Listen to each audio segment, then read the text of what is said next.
Yes Durgaiah Goud BC political front vice chairman. ఈరోజు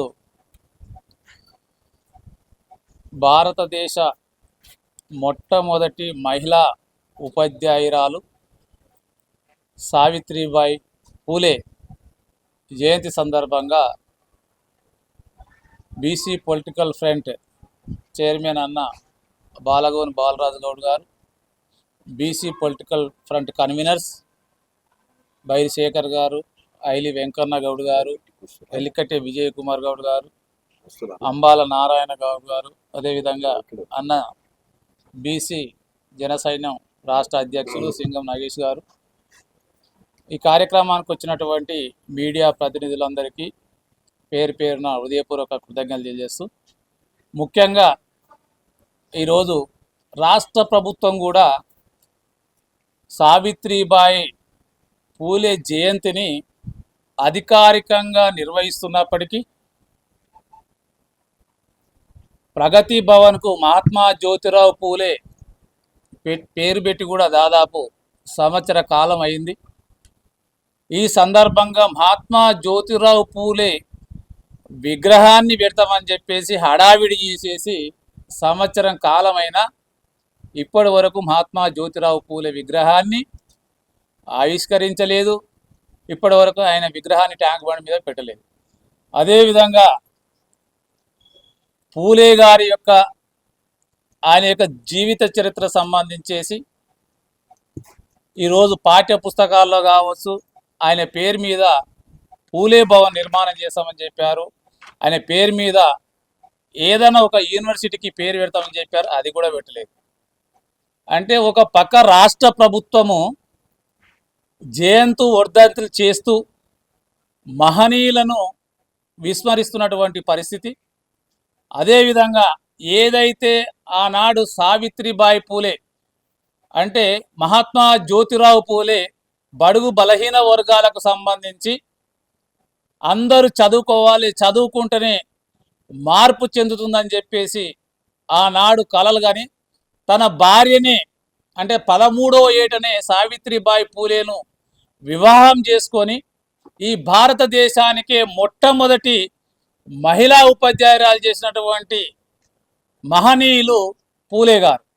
అలాంటి దేశంలో ఈ రోజు వరకు కూడా రాష్ట్ర ప్రభుత్వాలు కానీ కేంద్ర ప్రభుత్వాలు కానీ విద్య పట్ల నిర్లక్ష్యం వహిస్తూ ఈరోజు విద్యను మొత్తం ప్రైవేటీకరణ చేస్తూ ఈరోజు బడుగు బలహీన వర్గాల విద్యార్థులు చదువుకోవాలంటే చదువు కొనడం అవుతుంది, చదువుకోవడం కాదు చదువు కొనడం అవుతుంది. ఈరోజు ఈ రాష్ట్రంలో లక్షలాది రూపాయలు ఫీజులు కట్టలేక ఈరోజు ఎంతోమంది విద్యార్థుల యొక్క భవిష్యత్తు అంధకారం అవుతూ ఉంటే, కార్పొరేట్ విద్యా సంస్థల దోపిడీకి బలైతా ఉంటే ఈ రాష్ట్ర ప్రభుత్వం ఎక్కడ కూడా విద్య పట్ల ఈరోజు కేవలం ఈరోజు అసెంబ్లీలో బడ్జెట్ కేటాయిస్తునే తప్పితే ఎక్కడ కూడా నిధులు అనేది మరి వాళ్ళు కేటాయించడం లేదు. ఇప్పటి వరకు దాదాపు ఈ రాష్ట్రంలో ఎస్సీ ఎస్టీ బీసీలకు సంబంధించి 10,000 కోట్ల రూపాయల ఫీజు బకాయిలు పెండింగ్లో ఉన్నా ఒక్క రూపాయి చెల్లించలేదు. అదేవిధంగా బీసీలకు సంబంధించి 40,000 కోట్ల రూపాయలు, పోయిన సంవత్సరం 20,000 కోట్ల రూపాయలు, ఈ సంవత్సరం 20,000 కోట్ల 40,000 కోట్ల రూపాయలలో కేవలం 8,000 కోట్ల రూపాయలమే కేటాయించి అందులో 2,000 కోట్ల రూపాయలు మాత్రమే ఈరోజు రాష్ట్ర ప్రభుత్వం ఖర్చు పెట్టింది. బీసీలకు ఇచ్చినటువంటి ఎన్నో హామీలు, రిజర్వేషన్లు ఏదైతే 42% రిజర్వేషన్లతో పాటు ఎన్నో బీసీలకు హామీలు ఇచ్చింది రాష్ట్ర ప్రభుత్వం. ఏ ఒక్క హామీ పట్ల ఈరోజు అసెంబ్లీ జరుగుతున్నా బీసీల హామీ పట్ల కానీ, బీసీ విద్యార్థుల పట్ల కానీ, బీసీ ఉద్యోగుల పట్ల కానీ, బీసీల సంక్షేమం పట్ల కానీ ఈ రాష్ట్ర ప్రభుత్వము అసెంబ్లీలో కనీసం చర్చ కూడా చేయట్లేదు. ఆ బడ్జెట్ గురించి ఎక్కడ ఒక్క రోజు కూడా, ఒక గంట కూడా కేటాయించినటువంటి పరిస్థితి ఈరోజు కాంగ్రెస్ ప్రభుత్వం చేస్తలేదు. అడగాల్సినటువంటి బీఆర్ఎస్ కానీ, అడగాల్సినటువంటి బీజేపీ కానీ ఏ ఒక్క రాజకీయ పార్టీ కూడా బీసీలకు ఇస్తున్నటువంటి సంక్షేమ పథకాలు నేటి వరకు కులాలకు ఇస్తున్నటువంటి ఈరోజు యాదవులకు, గౌడ్లకు, ముదిరాజులకు, మున్నూరు కాపులకు, అదేవిధంగా వృత్తి కులాలకు ఇస్తున్నటువంటి ఎంబీసీలకు 100 కోట్ల రూపాయలు బడ్జెట్ ఇస్తామని చెప్పారు. ఇప్పటి వరకు ఒక్క రూపాయి కూడా ఏ కార్పొరేషన్ కూడా ఒక్క రూపాయి బడ్జెట్ ఈ రోజు వరకు కూడా కేటాయించలేదు. అయినా ఈ రోజు రిజర్వేషన్లు ఏ విధంగా అయితే పాతరేసిందో ఈ రాష్ట్ర ప్రభుత్వం బీసీలకు ఇస్తున్నటువంటి సంక్షేమ పథకాలు కూడా ఈ రోజు పాతరేసి ఆ పక్కదారి పట్టించి ఈ రోజు కాంగ్రెస్ ప్రభుత్వం ఈ యొక్క బీసీల యొక్క విజన్నే పక్కదారి పట్టించి ఈ రోజు రకరకాలైనటువంటి బిల్లులు పాస్ చేసుకుంటా ఉన్నారు. దానికి వంత పాడుతున్నటువంటి బీజేపీ కానీ బీఆర్ఎస్ పార్టీ కానీ మరి బీసీలకు ఇచ్చినటువంటి హామీ మీద ఎందుకు మాట్లాడట్లేదు, ఎందుకు ప్రశ్నించట్లేదో చెప్పాల్సిన అవసరం ఉంది. ఈ రోజు బీసీ సంక్షేమ బీసీ సంఘాలు ఈ యొక్క ప్రెస్ మీట్ పెడితే అన్ని రాజకీయ పార్టీలు వచ్చి బీసీల పట్ల మేము ఉన్నామని చెప్పేసి చిత్తశుద్ధిని చూపిస్తా ఉన్నారు.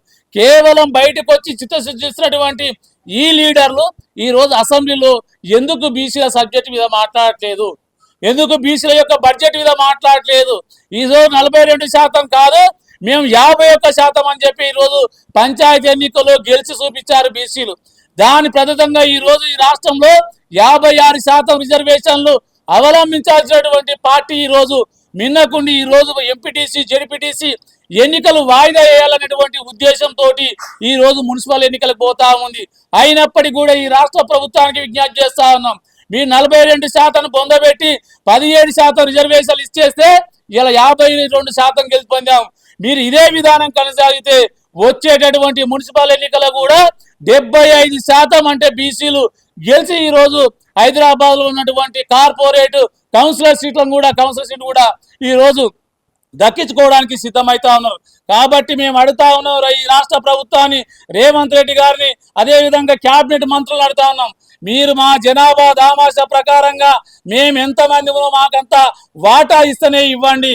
మీ యొక్క వాటా మేము అడగట్లేదు కాబట్టి మా వాటా ప్రకారం మీరు ఇవ్వకపోతే ఖచ్చితంగా వచ్చేటటువంటి ఎన్నికలు ఏ ఎన్నికలు వచ్చినా సరే, అది జెడ్పీటీసీ కావచ్చు, ఎంపీటీసీ కావచ్చు, అదే మున్సిపల్ ఎన్నికలు కావచ్చు, జనాభా దామాష ప్రకారంగా మేము గెలుపొంది ఎస్సీ ఎస్టీలతో కలిపి 90% సీట్లు మరి గెలుచుకొని ఈ రాష్ట్ర ప్రభుత్వానికి మేము ఖచ్చితంగా బుద్ధి చెప్పేటటువంటి రోజు దగ్గరనే ఉంది. కాబట్టి ఇప్పటికైనా 6వ తారీఖు వరకు అసెంబ్లీ సమావేశాలు ఉన్నాయి. ఇప్పటికైనా బీసీలకు ఇచ్చినటువంటి హామీల పట్ల ఇవ్వాల్సినటువంటి ప్రభుత్వం అడగాల్సినటువంటి ప్రభుత్వాలు మా యొక్క పార్టీలు అడగకపోతే అన్ని రాజకీయ పార్టీల యొక్క భర్తం అని చెప్పి బీసీ పొలిటికల్ ఫ్రంట్ తరఫున హెచ్చరిస్తా ఉన్నాం. నమస్తే. ఈరోజు తెలంగాణ బీసీ పొలిటికల్ ఫ్రంట్ రాష్ట్ర కార్యాలయంలో చదువుల తల్లి సావిత్రిబాయి పూలే జయంతి సందర్భంగా పాత్రికేయ సమావేశము ఏర్పాటు చేయడం జరిగింది. ఇందులో హాజరైనటువంటి పెద్దలు వైస్ చైర్మన్ దుర్గేగౌడ్ గారు, చైర్మన్ బాలగోని బాలరాజు గౌడ్ గారు, అదేవిధంగా బీసీ పొలిటికల్ ఫ్రంట్ కన్వీనర్లు ఐలి వెంకన్న గౌడ్ గారు, బైర్ శేఖర్ గారు, అదేవిధంగా అంబాల నారాయణ గౌడ్ గారు, బీసీ జన సైన్యం అధ్యక్షులు నాగేష్ గారు, అందరికీ మీడియా మిత్రులకు నమస్కారం. ఈరోజు తొలి మహిళా ఉపాధ్యాయురాలుగా, మహిళలకి ఆదర్శవంతమైన సంఘ సంస్కర్తగా సావిత్రిబాయి పూలే జయంతిని దేశవ్యాప్తంగా ఘనంగా జరుపుకుంటా ఉన్నాం. అందులో భాగంగా బీసీ పొలిటికల్ ఫ్రంట్ కూడా రాష్ట్రంలో జరుపుకోవడం జరుగుతుంది. ఆనాడు చదువుకి, సంస్కారానికి, నాగరికతకి దూరంగా ఉన్న రోజుల్లో కొన్ని వర్గాలే చదువుకు, ఆస్తులకు, అంతస్తులకు, ఆత్మగౌరవానికి చిహ్నంగా ప్రదర్శిస్తున్న రోజుల్లో అణగారిన వర్గాల పట్ల వివక్షత, బానిసత్వం, వెట్టిచాకిరి కొనసాగుతున్న రోజుల్లో మహాత్మా జ్యోతిబా పూలే తన భార్య సావిత్రిబాయి పూలే గారిని సమాజంలో సగభాగం ఉన్న మహిళలకి చదువుంటేనే భవిష్యత్తు, చదువుంటేనే నాగరికత, చదువు ద్వారానే విజ్ఞానం వస్తుందని చెప్పేసి ఆయనే ఉపాధ్యాయుడిగా తన భార్యకి చదువు చెప్పి ఆ సావిత్రిబాయి పూలేని ఎంతోమంది పేద విద్యార్థులకు అణగారిన వర్గాలకి ఆదర్శంగా ఉచిత విద్యను ఆ రోజు ప్రవేశపెట్టడం జరిగింది. ఇండియాలో ఉన్న పెద్ద పెద్ద అగ్రవర్ణాలకు సంబంధించిన వాళ్ళు అగ్రవర్ణాలు అణగారిన వర్గాల మీద వివక్షత బానిసత్వం చూపుతున్న రోజుల్లో చదువు ద్వారా విజ్ఞానం వస్తుందని చెప్పేసి బ్రిటిష్ వారితోటే ఆర్థిక సహాయం తీసుకొని ఎన్నో పాఠశాలలు నెలకొల్పి మహిళలకి బాలికలకి ఆ రోజు చదువు నేర్పించడం జరిగింది. సమాజంలో సగభాగం ఉన్న మహిళలు అన్ని రంగాల్లో రాణించాలని ఆనాడు వారు వేసిన విత్తనం ఈరోజు శాస్త్ర సాంకేతిక విజ్ఞానం పరిజ్ఞానం మహిళలకి ఇవాళ అన్నింట్లో సగభాగంగా ముందంజలో ఉన్నారు. దానికి సావిత్రిబాయి పూలే గారి ఆదర్శవంతురాలుగా ఇవాళ మనం చూస్తున్నాం. రాష్ట్ర ప్రభుత్వం కేంద్ర ప్రభుత్వం అధికారికంగా వారి జయంతి నిర్వహించాలి, కానీ సంఘాలుగా ప్రజలకు ఎవరికి వారు నిర్వహించుకుంటా ఉన్నారు. కానీ ప్రభుత్వం అధికారికంగా నిర్వహించట్లేదు. వాస్తవానికి ఇవాళ ఘనమైన నివాళులు ఇవ్వాల్సిన సందర్భం రాష్ట్ర ప్రభుత్వం చేతులు దులుపుకొని ఆయా కార్యాలయాల్లో నామమాత్రంగా జయంతులు జరుపుతూ ఉన్నది. మేము అడుగుతా ఉన్నాం, సావిత్రిబాయి పూలే జీవిత ఆశయాన్ని తన సినిమా రూపంలో తెలుగు హిందీ ఇంగ్లీషు రాష్ట్ర వ్యాప్తంగానే దేశవ్యాప్తంగానే ప్రదర్శించబడతా ఉన్నాయి. పాలకులు ఇది ప్రధానం అని చెప్పేసి సినిమా థియేటర్లలో కూడా ప్రత్యేకమైన ప్రదర్శనలు వేసి వారి చరిత్రను ఇవాళ చూపిస్తూ ఉన్నారు.